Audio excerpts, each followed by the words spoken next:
Hello mga kamawis! O, 'di ba taray, may pa-fans club na ang nanay nyo?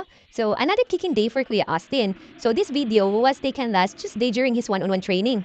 Ibang klase tong batang to. Kapag sinipag pa to hanggang paglaki niya, pakadaigin na niya si Messi at Ronaldo. O, 'di ba?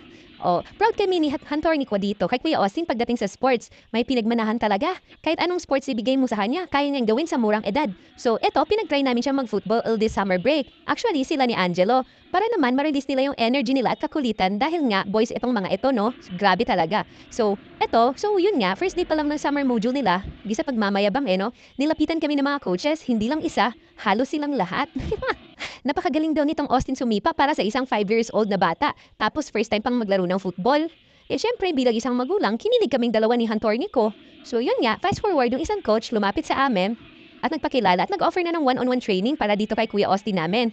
Para daw mas matutukan at mas lalong gumaling. At ito, ay for free lamang. Grabe naman talagang itong Austin na to. Napakaswerte. Kaya palagi namin siyang nire-remind na ganingan pa niya lalo. At syempre siya na rin ang nagsabi na tatalunin niya daw si Messi pagdating ng panahon at bibili daw siya ng Lamborghini.